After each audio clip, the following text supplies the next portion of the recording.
To what lengths would you go to uncover your past? Well, Audrey Sullivan, a Chinese adoptee raised by white parents, decided to go all the way to China. Audrey initially makes the trip to secure her promotion to partner at a prestigious law firm if she can close a deal with a Chinese businessman. But her childhood best friend Lolo encourages her to take a quick side trip to meet her birth mother. So Audrey, Lolo's K-pop obsessed cousin Deadeye, and Audrey's college roommate and close friend Kat all decide to take a bit of a joyride. I'm Ronald Young Jr., and I'm leaving the theater.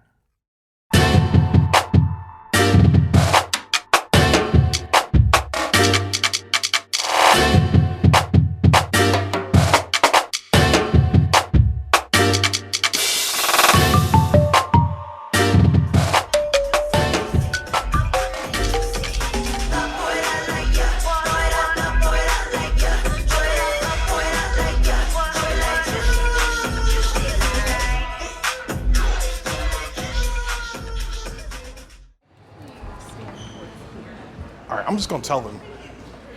That way they won't bother us.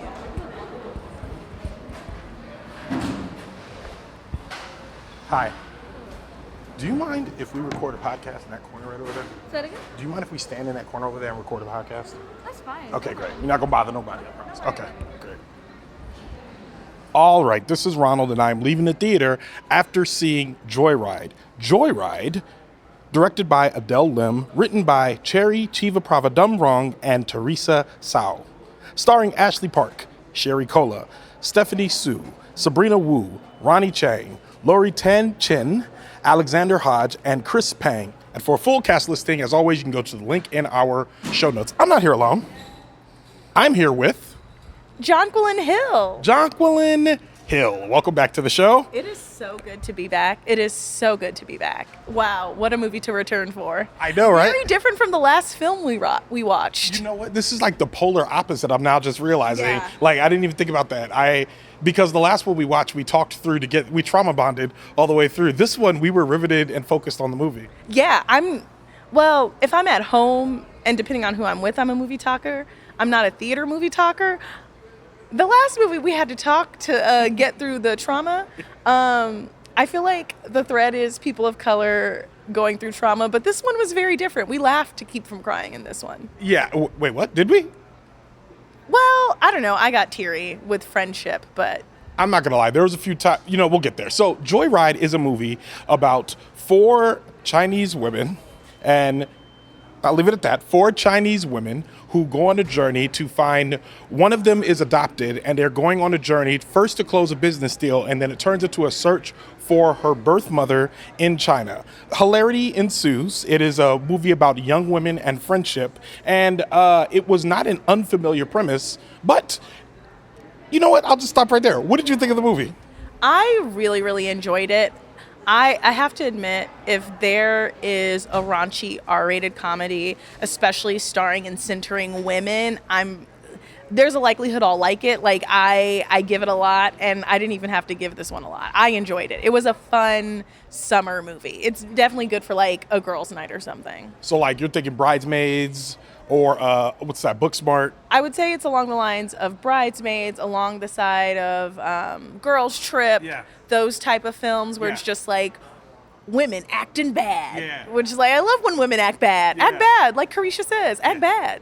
Yeah, this one, I was sitting there and I realized there was blending a lot of familiar movies together, and it was still felt fresh because of the people that were doing it. Like, we've seen the one that was popular like about 10 years ago, The Hangover. We've seen the series of Hangovers.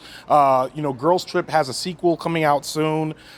They have, of course, you have Booksmart and you have Superbad. This is just friends being friends. Granted, and these are young people. They're not in high school. They're obviously post-college, which I really appreciated that they gave them money and put them in more unfamiliar scenarios than just making them just broke kids that have to find money in order to get stuff. It was more like figuring stuff out while on a trip, which I really appreciated that. And as it went on, I think I started to enjoy it more and more. And then it really started to hit this emotional note that I'm just like, oh man, I didn't really expect this. I didn't expect it to be also heartwarming. Yeah, it had so going into this kind of movie, I was thinking, okay, I know how this plot goes, friends do a thing, wacky hijinks, oh, we're fighting, oh, we made up. But there were some real twists and turns, especially on the emotional notes in this movie that I honestly did not expect. Like there's one moment where I'm like, oh, this is giving This American Life. 100%. But it also still had those same tropes. Like, you have the friend who's kind of the main character, seemingly perfect. You have the friend who's kind of, it takes a little more to get them there. You have sort of the socially odd one. And then you have the one that's kind of like rich and famous. And those are sort of the four archetypes you see. But this was a really cool way of going about it. There's two shows that I'm thinking of.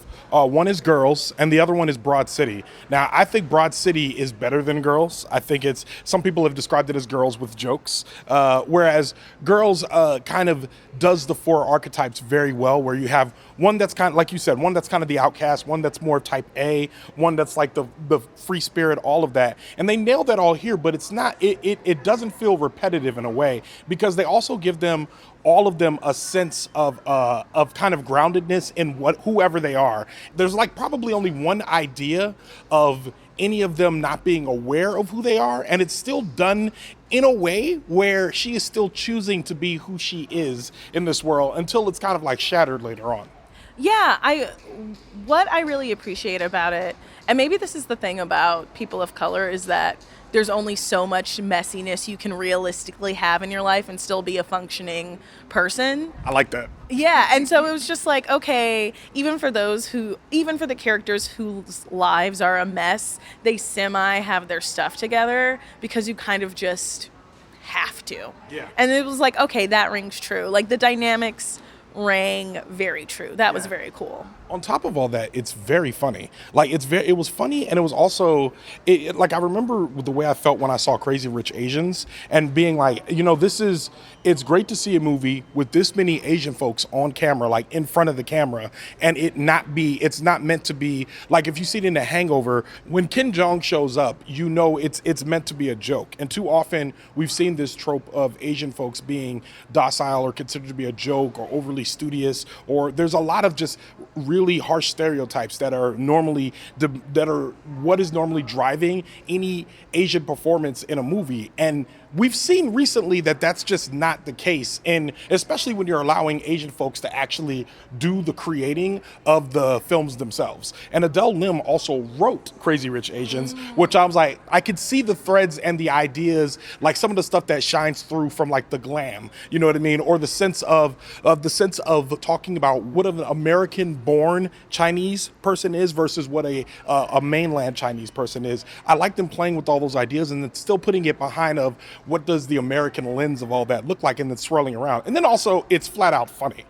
Yeah, I think so. The main character is adopted by white American parents, and I thought it was really interesting. Like, I'm sure you know the concept of the explanatory comma. Yes. Where it's just like, okay, people of color or any group are talking about something, and it's like, let's zoom out and explain. And it didn't have the explanatory comma, but what I think was very cool and felt very natural is that there's this person who is American but has sort of a basic working knowledge, and there are still things to introduce her to, and that was a way to introduce the audience. Another thing that I really appreciated about the movie is the way it dealt with the character's sexuality. Yes. Just because it can be, literally there are podcasts about just the different ways race can intersect with gender and sexuality and all these things. And, these were not docile women. Every single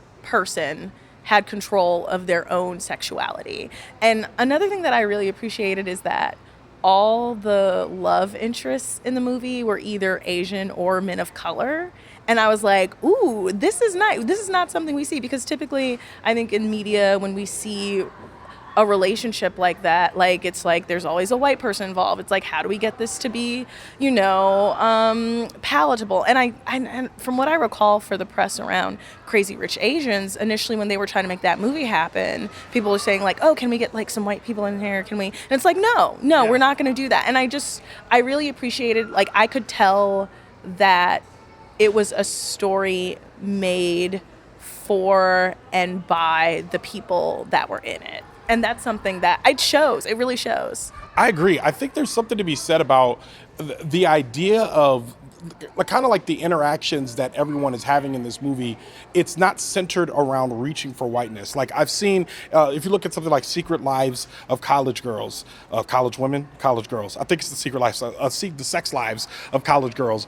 I think you look at something where they really are centering whiteness and centering normal in a way, but they're also doing it with diverse faces. And in this movie, I think it's a very subversive way to divest from whiteness, to basically say, yes, whiteness is here. Yes, it's all a part of this, but we don't necessarily want to be sucked into it, or we're not aiming to be a part of it. If anything, we're trying to get away from it. We're trying to see what else is out there. And I think, for the ways in which the settings of all of this, like just when you see white people, they're not necessarily the good guys in this. Like, as a matter of fact, we see some parents, and then I think the other time you see a white person, they are not the good, they're the shady character that you should have probably stayed away from, which is like, I think, a very interesting way to like divest from whiteness, like generally, you know what I mean?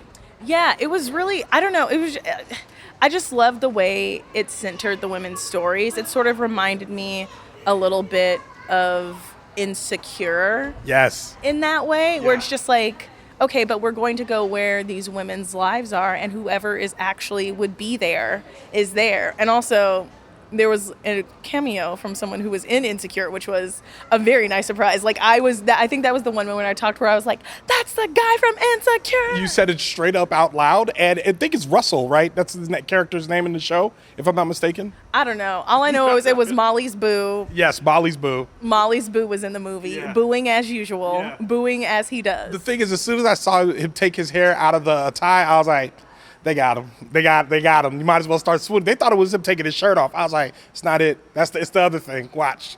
Yeah, it was very, like, the way it was shot. It was also shot for the female gaze. 100%. Very much so. Like, in every instance when a man who is a love interest is introduced, the camera, it's like, oh, women were behind the camera in this. I can tell. Okay, with all of that being said, we rate out of 5 stars here. Mm-hmm. What do you rate this movie? Now, this is a tight 90, tight 30, no, I'm sorry, tight 95. And I think that also is on its side, because I was just saying in another episode that it's going to be on my tombstone that this was a little long. This wasn't that at all. But I will say, it didn't feel too short. They packed a lot. They really did. Like, because there was a moment where there was a twist, and I was like, how will you have time for this? Yeah. How are you going to figure this out? And they made it work. They more than made it work. Yeah, I do question. I'm like, I don't know, travel works like that. But you know what? We're here just to spin reality. We're at the movies. Yeah. But, and that being said, 1 second before we get to ratings, I think my only drawback is I think that they should make 10 of these. Like, I think that if there's 3 hangovers, there certainly could be 3 joyrides. And I think in one way, there's a travel step in this movie where I was like, well, obviously that's the second movie. And it wasn't. And it made me say, and then there was another travel step where I was like, well, obviously that's the second movie, and it wasn't. And it makes me say that they were like, we're just going to do it in this one, and we don't know if we're going to get another one, and we'll see what happens then. And I'm very excited to see, and I hope there's enthusiasm for this movie and not a lot of racism, because I think that a movie like this could be a franchise and should be a franchise. Oh, it was like, I really enjoyed it. Like I said, I love a raunchy R-rated comedy. There aren't enough of them anymore because, I mean, this is a little soapboxy, but we kind of keep making the same movies over and over. Correct. It's a bunch of reboots. It's a bunch of superhero movies. Yeah. And I love reboots. I love superhero movies. But sometimes I just want to be an adult and laugh. I remember when I was younger, my parents were very strict, no going to R-rated movies until you're 17. And I'm just like, I'm over the age of 17 now. Give me all the R-rated movies. Give them to me. Yeah, fair. So what do you rate this movie? Out of 5 stars. Ooh, okay. I'm going to give it 4.5. I really, really enjoyed it. I always bristle at giving things 5 stars because I'm like, was this Citizen Kane? But it was, I highly recommend, grab your friends, make a night of it, go to a theater where they serve wine, have a good time. This is absolutely a 4.5 star movie. And I don't know if you were in my head, but it fluctuated from 4.5 to 4. And then I realized I think I gave The Flash, which I saw. And I'm not sure if this review will come out before or after The Flash, but obviously in the timeline in which the listeners are listening to this, I've already seen The Flash, and I gave it a 4.25 if I'm not mistaken. So I know that this movie was certainly better than The Flash. And so I watched it. I was like 4.5, 4.25, and I was like, no, I'm having a much better time here, and this is shorter. So yeah, this is a 4.5 star movie. It was emotionally great. I do not see how a sequel will rise to this. I think the best a sequel can do, especially depending on what direction they go in, can probably get above 3.5, 3.75. I get very nerdy with my scores now, if you haven't noticed. So, but yeah. So with that being said, yeah, I think it's absolutely 4.5 stars. Great acting, visually amazing. I laughed a lot. I'm going to watch it again. I want to take friends to see it. I hope all of my women friends see it. I hope all of my married men friends that are dragged to this movie by their wives are pleasantly surprised. I think they're going to enjoy this movie. I tell all my men friends to see it too. I know I got a lot of macho men friends out there. They're not going to go see this. But they listen. They don't hold yourself back from joy. Please don't. Do not hold yourself back from joy. Yeah. Please don't, literally and figuratively. So, yeah, with that, Leaving the Theater is a production of Oh It's Big Ron Studios. Alexandra Ketch of Bias Studios mixes the show. Thank you, Alex. Show art from Heather Wilder. Theme music by the mysterious Breakmaster Cylinder. For more information about Joyride or Jonquilyn Hill, check out our show notes. You can follow me on Twitter, Instagram, and TikTok at Oh It's Big Ron. That's at OHITSBIGRON. You can find out more about this show and other Oh It's Big Ron Studios shows by following us on Instagram at Oh It's Big Ron Studios and on Twitter at Oh It's Big Ron Stew. That's STEW. Leaving the Theater will be back soon. Thanks for listening. And thanks for being on the show. Thanks for having me. This was a real good one.